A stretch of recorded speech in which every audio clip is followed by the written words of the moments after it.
Em decisão polêmica, a Suprema Corte dos Estados Unidos decidiu limitar os poderes das agências americanas que medem e regulamentam as emissões de gases de efeito estufa em centrais elétricas no país.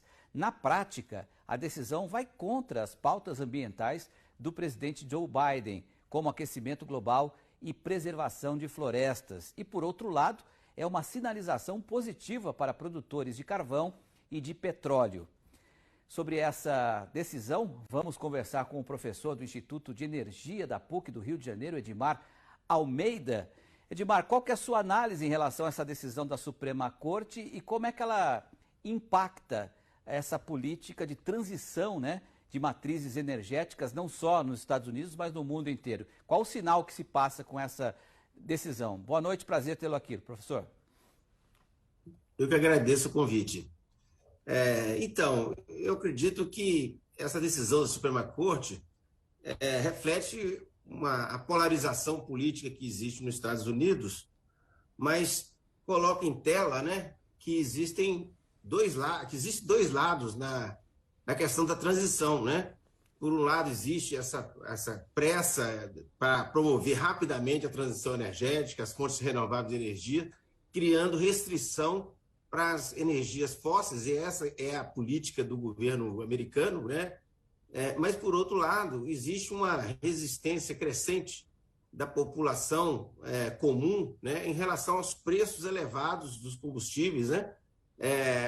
A carestia da energia, e isso é que vem levando esse tipo de reação provocada aí, no caso, na Suprema Corte, né?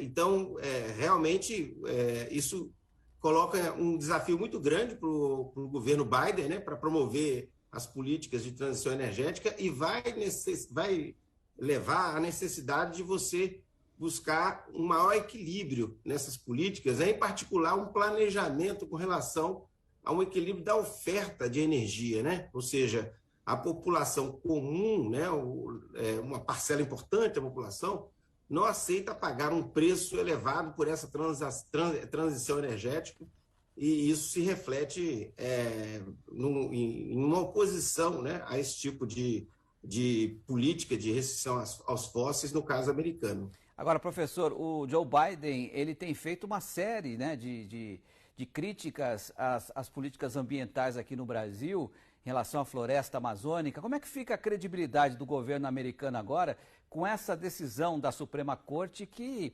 deixa a vida mais fácil aí para os produtores de carvão e de petróleo?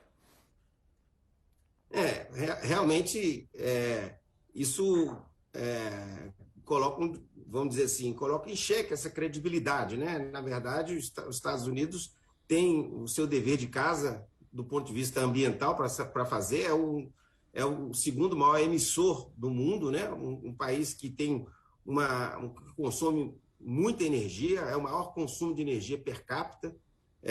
Portanto, vamos dizer assim, os Estados Unidos têm um dever de casa para fazer no que tange a questão do combate às emissões, né? E, por outro lado, no Brasil, né, eu acho que isso representa uma oportunidade para a gente mostrar também, né, que o Brasil tem uma agenda ambiental, né? Tem uma oportunidade de promover o crescimento econômico com equilíbrio na agenda ambiental, em particular no que tange a questão da Amazônia, né? A gente tem que encontrar uma nova narrativa para a questão da Amazônia, né? No Brasil, uma narrativa mais equilibrada, né? Que permita a gente buscar o combate ao desmatamento ilegal, mas, ao mesmo tempo, sem demonizar a agricultura brasileira como um todo, né? Perfeito. Essa questão do faço o que eu digo, mas não faço o que eu faço, não pode ser implantado por aqui também. E essa mudança da matriz energética tem que ser feita com muito critério, porque também ela é muito complexa, né, professor? Exatamente, né? Está ficando claro nos últimos 2 anos, né, com a pandemia e agora com a guerra da Ucrânia, né, é que a transição ela vai exigir um planejamento mais detalhado, né, mais aprofundado com relação à oferta, né? Ou seja, enquanto houver demanda para combustível, é importante que não falte combustível, que os preços sejam acessíveis, né? Esse é um tema que está ganhando cada vez mais relevância, né? Que é o tema da transição justa, né? A transição que a população pode pagar, né? Então, isso vai requerer um planejamento com maior rigor com relação ao equilíbrio da oferta e da demanda. A segurança do abastecimento continua valendo, inclusive para aquelas fontes que a gente quer substituir, né? Enquanto Perfeito. não substitui o petróleo, é importante garantir o suprimento desses produtos, né?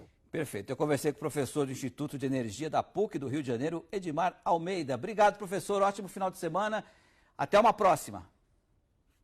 Obrigado. Valeu.